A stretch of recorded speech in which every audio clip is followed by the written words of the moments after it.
عليهم ولا الضالين। Hi everyone, আসসালামু আলাইকুম। আশা করছি আপনারা সবাই অনেক ভালো আছেন। আমরাও সবাই আলহামদুলিল্লাহ ভালো। আমার আরও একটি নতুন ভিডিও দেখার জন্য আপনাদের সবাইকে ওয়েলকাম জানাচ্ছি। আমি ফারহানা কবির অরিন। তো বরাবরের মতো আজকেও আপনাদের মাঝে হাজির হয়ে গেলাম 3 নাম্বার একটা রোজার ব্লগ নিয়ে। তো এই ব্লগটাও আমি আগের দিন থেকে শুরু করেছি, ইফতার পর্যন্ত থাকবে। তো আশা করছি আজকের ভিডিওটা আপনাদের কাছে ভালো লাগবে। ভালো লাগলে চ্যানেলটা অবশ্যই সাবস্ক্রাইব করে নেবেন। আজকে সেহরির জন্য আমি রান্না করব বুটের ডাল দিয়ে ডাঁটার শাক, তারপরে হচ্ছে মাছ দিয়ে সিমের বিচি। রান্নাটা আমি রাতেই করব, কিন্তু একটু দেরি করে রাখছি, কারণ সবগুলো যদি একসাথে করতে যাই তখন একটু সমস্যা হয়ে যাবে। জাস্ট আমি শাকগুলো কেটে ধুয়ে রেখে দিব, আর রান্না করার আগে কেটে নেব। তো রাতের দিকে রান্না করব, এখন অবশ্য রান্না করব না। আমি জাস্ট আমি রেডি করে রাখছি। এভাবে করে রাখলে একটু কষ্টটা কমে যায়। তো এখন হচ্ছে রাতের দিকে। তো রান্না শুরু করার আগে আমি বুটের ডালগুলো একটু ভিজিয়ে দিচ্ছি। এগুলো প্রায় 1-2 ঘন্টা মতো ভিজতে হবে। তো মিহির বাবা আমাকে কতগুলো সিমের বিচি ছিলে দিয়েছে। এরপরে বলছে ওর নাকি হাতে ব্যথা করছে, বলছে আমি আর পারছি না, বাকিগুলো তুমি ছিলিও। তো এগুলো আসলে ছিলতে গেলে দেখা যায় অনেকটা টাইম লাগে, যার কারণে ও আমাকে অল্প করে ছিলে দিয়েছে। যাই হোক, যতটুকু দিয়েছে আলহামদুলিল্লাহ এই সময়। তো বাকিগুলো এখন আমি ছিলে নেব। তো আপনাদের সবার কী অবস্থা আমাকে অবশ্যই কমেন্ট করে জানাবেন। আসলে রমজানের সময় রুটিনটা একটু চেঞ্জ হয়ে যায়। ভিডিও এডিট, তারপরে সংসারের কাজ কাম, ইবাদত সব মিলিয়ে আসলে একটা অন্যরকম আনন্দের একটা সময় কাটে রমজানের সময়। কিন্তু এই বছর ওরকম আনন্দটা লাগছে না আমার কাছে মনে হচ্ছে শুধু আমারই না, সবারই হয়তো বা একই রকম মনের অবস্থা। এবারে রমজানগুলো কেমন যেন যাচ্ছে, মানে মনের ভিতরে একটা শান্তি নেই, হয়তো বা পরিস্থিতির কারণে। ইনশাল্লাহ এই দিন কিন্তু আর বেশি দিন নেই। তো এটা হচ্ছে পরের দিন, এখন প্রায় ইফতারের সময় হয়ে এসেছে। এখন আমি ধীরে ধীরে ইফতার রেডি করব।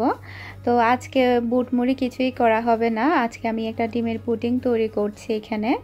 তো প্রথমে আমি ডিমের পুডিংয়ের জন্য ক্যারামেলটা তৈরি করে নিচ্ছি, আর ডিমের পুডিংয়ের রেসিপিটা আমি আপনাদের সাথে শেয়ার করছি। অনেকের হয়তো বা ডিমের পুডিং তৈরি করতে পারে, আবার হয়তো বা অনেকে পারে না, যার কারণে শেয়ার করা। তো ক্যারামেলটা তৈরি করে নিচ্ছি এখানে আমি 2 চা চামচ পরিমাণ চিনি দিয়ে, তারপরে আমি ব্রাউন কালার করে নেব। আর ফ্রুট থাকে, তারপরে হচ্ছে ড্রিঙ্ক থাকে, তারপরে হচ্ছে মিহির বাবা বলেছে নুডলস করার জন্য। তো ইফতারিতে নুডলস করা হবে, ব্যাস এইটুকুই করা হবে। বুট মুড়ি আসলে খাওয়াই হয় না, সেই কারণে আসলে করা হচ্ছে না। দেখা যায় সবই রয়ে যায়, আর অপচয় করতে খুবই খারাপ লাগে। অপচয়কারীকে তো আল্লাহ তাআলাও পছন্দ করে না, সেজন্য বুট মুড়ি আর করছি না। এখানে আমি টোটাল 5টা ডিম নিয়েছি। আজকে আমি 5টা ডিম দিয়ে ডিমের পুডিংটা তৈরি করছি। তো এরপরে দিয়ে দিচ্ছি স্বাদ মতো চিনি। আর পুডিংয়ের মধ্যে চিনির পরিমাণটা একটু বেশি হলে খেতে ভালো লাগে, তবে আমি চিনির পরিমাণটা মিডিয়াম করে দিচ্ছি, কারণ আমার জন্য চিনিটা তেমন একটা ভালো না, সে কারণে। তো এটাকে আমি ভালোভাবে ফেটিয়ে নিচ্ছি, যাতে চিনিটা ভালোভাবে গলে যায়, আর একটু সময় নিয়ে ভালোভাবে ফেটিয়ে নিতে হবে।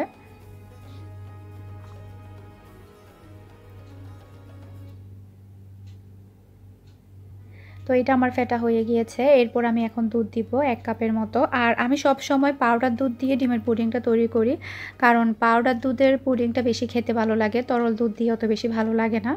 এখানে আমি বরাবর 1/2 কাপের মতো পাউডার দুধ নিয়েছি, তারপরে 1 কাপ পরিমাণ পানি দিয়ে ভালোভাবে মিশিয়ে নিচ্ছি। আর তরল দুধ দিয়ে করা যায়, সেটা করতে হয় দুধটাকে জাল করে ভালোভাবে ঘন করে নিতে হয়, তারপরে যদি তৈরি করেন তখন টেস্টি হয়। কিন্তু নর্মালি যদি আপনি 1 কাপ তরল দুধ দিয়ে তৈরি করেন তখন পুডিংটা অত বেশি খেতে ভালো লাগে না। তো ঘন করে দুধ দিলেই বেশি ভালো লাগে পুডিংয়ের মধ্যে। চিনি আর দুধের উপরে ডিপেন্ড করে পুডিংয়ের টেস্টটা। তো এরপরে ভালোভাবে গুলিয়ে নেওয়ার পরে আমি দুধটা ঢেলে দিলাম। যত বেশি দুধ হবে তত বেশি টেস্টি হবে, তবে 4টা বা 5টা ডিমের মধ্যে 1/2 কাপ পরিমাণ পাউডার দুধ যথেষ্ট। 1 কাপ পরিমাণ পানি দিয়ে গুলিয়ে নিলেই হয়ে যাবে। আর অনেক সময় দেখা যায় পুডিং থেকে ডিমের একটা স্মেল আসে, সেজন্য আমি এখানে 1/2 চা চামচ পরিমাণ ভ্যানিলা এসেন্স দিয়েছি, তারপরে ভালোভাবে মিশিয়ে নিয়েছি। তো এসেন্স দেওয়ার পরে আর গন্ধ আসবে না। তো তো এটা তো আমার ভালোভাবে মেশানো শেষ, আর এদিকে ক্যারামেলটাও সেট হয়ে গিয়েছে। আমি যে পাত্রের মধ্যে পুডিংটা বসাবো সেই পাত্রের মধ্যেই আমি ক্যারামেলটা করে নিয়েছি। আপনারা চাইলে টিফিন বক্সের মতো তৈরি করতে পারবেন। এরপরে আমি ছাঁকনি দিয়ে এটাকে ভালোভাবে ছেঁকে নিচ্ছি। আপনারা কিন্তু অবশ্যই এটা ছেঁকে নেবেন। ডিমের কিন্তু অনেক লাম্পস থাকে, সেগুলো ছাঁকনির মধ্যে চলে আসবে আর পুডিংটা অনেক স্মুথ হবে। আজকের পুডিংটা কিন্তু অনেক টেস্টি হয়েছিল। মিহি অনেক বেশি পছন্দ করে ডিমের পুডিং। আসলে মিষ্টি জিনিস তো, সেজন্য সবসময় তৈরি করা হয় না, আজকে ভাবলাম তৈরি করি। তো এটা তো দিয়ে দিলাম, এখন ঢাকনা দিয়ে ঢেকে দিচ্ছি। তারপরে এটা আমি চুলার মধ্যেই তৈরি করব, চাইলে আপনারা ওভেনেও তৈরি করতে পারেন। তো ভাপে দেওয়ার জন্য আমি পাত্রের মধ্যে অল্প করে পানি দিয়ে বসিয়ে দিলাম। এরপর একটা স্ট্যান্ড দিয়ে দিচ্ছি, আর পানিটা স্ট্যান্ডের গায়ে গায়ে থাকবে। এরপরে পুডিংয়ের পাত্রটা বসিয়ে দিচ্ছি, আর চুলাটা কিন্তু একদম লোতে থাকবে। আমরা যেভাবে কেক বেক করি চুলাটাকে লোতে রেখে, তদ্রূপ ডিমের পুডিংটাও কিন্তু চুলাটাকে লোতে রেখে কিন্তু করতে হয়। আর সময় লাগে মাত্র 15 থেকে 20 মিনিট, এরই মধ্যে হয়ে যাবে। আর যদি খুব বেশি আঁচে রেখে আপনারা যদি পুডিংটা তৈরি করেন, তখন যেটা হয় পুডিংটা কিন্তু একদম ফুলে যায়, মনে হয় যেন বেকিং পাউডার দিয়েছে ওইরকম একদম ফুলে যায়। ফুলে গিয়ে এরপরে দেখা যায় আবার বসে যায়, ভিতরে ভিতরে ছিদ্র হয়ে যায়, তখন কিন্তু দেখতে মোটেও ভালো লাগে না। খেতে অবশ্যই টেস্টটা ভালো থাকে, কিন্তু দেখতে ভালো লাগে না। তো চুলাটাকে লোতে রেখেই আমি 20 মিনিট পরে ফিরে আসছি। টোটাল 20 মিনিট পরে তো ঢাকনাটা উঠিয়ে নিলাম। এখন একটু চেক করে নেব পুডিংটা ভালোভাবে হয়েছে কিনা। তো চেক করার জন্য আমি একটা ছুরি নিয়েছি, ছুরিটাকে ঢুকিয়ে দিলাম। এই যে দেখুন ছুরিটা একদমই ক্লিয়ার। যদি কোনো প্রকারের লিকুইড অংশ যদি ছুরির গায়ে লেগে থাকতো, তাহলে আমি আরও 5 মিনিটের মতো এটাকে ভাপে দিতাম, তাহলে হয়ে যেত। যেহেতু একদম ক্লিয়ার, এটা তো হয়ে গিয়েছে। এখন আমি উঠিয়ে নিচ্ছি, তারপর আমি ভালোভাবে ঠান্ডা করে নেব। আপনারা চাইলে ঠান্ডা করার জন্য ফ্রিজেও রেখে দিতে পারেন, তখন কিন্তু পুডিংটা আরও একটু সেট হয়ে যাবে, শক্ত হয়ে যাবে। পুডিংটা ভালোভাবে ঠান্ডা হয়ে গিয়েছে। আমি কিন্তু ফ্রিজে রাখিনি, কারণ ফ্রিজে রাখলে ঠান্ডা হয়ে যাবে, আর এই সময়টাতে ঠান্ডা কোনো কিছু খাওয়া ভালো না। আমরা রমজান এসেছে পর্যন্ত কোনো কিছুই ঠান্ডা খাচ্ছি না, এমনকি ফ্রুট পর্যন্ত। ফ্রুটগুলো আমরা প্রায় 2-3 ঘন্টা আগে বের করে রাখি যাতে নর্মাল হয়ে যায়। এই যে দেখুন কালারটা কতটা সুন্দর এসেছে, মাশাআল্লাহ। আর মোটা হয়েছে, আর আমার কাছে পুডিং একটু মোটা সাইজের হলে বেশি ভালো লাগে। এই যে রমজানের সময় হেলদি খাবারগুলো খাওয়াই ভালো। ডিমের তৈরি খাবার, তারপরে হচ্ছে দুধের তৈরি খাবারগুলো খাওয়ার চেষ্টা করবেন। আর নর্মালি দেখা যায় আমি এমনিতে ডিম খেতে পারি না, তাই চিন্তা করলাম পুডিং তৈরি করি, তখন হয়তো বা একটু হলেও ডিমটা খাওয়া হবে। এই যে দেখুন ভিতরের অংশটা খুবই সুন্দর হয়েছে, ভিতরের অংশটা সুন্দর হলে ভালো লাগে। মিহির বাবার একটা কথা শুনে আজকে আমি খুবই অবাক হলাম, সেটা হচ্ছে মিহির বাবা আজকে আমাকে নুডলস তৈরি করতে বলছে। এর আগে কখনো ও আমাকে নুডলসের কথা বলেনি। আর যখনই আমি নুডলস তৈরি করি ও কখনো খায়ও না, দেখা যায় এদিকে আর সেদিকে শুধু ঘুরতে থাকে নুডলসগুলো। ওর আজকে নুডলস তৈরি করতে বলাতে আমি একটু বেশি অবাক হলাম। বলছে যে তোমার তো সবই মিষ্টির আইটেম, তারপরে হচ্ছে ঝাল তো কোনো কিছু নেই, নুডলস তৈরি করো, আমার নুডলস খেতে ইচ্ছে করছে। ওর যে নুডলস খেতে ইচ্ছে করছে এটা আমি বিশ্বাস করতে পারছিলাম না। আমি বারবার শুধু জিজ্ঞেস করছিলাম তুমি কি নুডলস তৈরি করতে বলছো? ও বলছে হ্যাঁ আমি নুডলসই তৈরি করতে বলছি। যেহেতু জামাই আবদার করলো তাই নুডলসটা তাড়াতাড়ি তৈরি করে নিলাম, বেশি দেরি করলাম না। এদিকে আমার তৈরি করা শেষ, আর ইফতারের প্রায় একদম সময় হয়ে এসেছে, খুব বেশি আর সময় নেই। তো এখন হচ্ছে আমি মিল্কশেক তৈরি করব, ম্যাঙ্গো মিল্কশেক।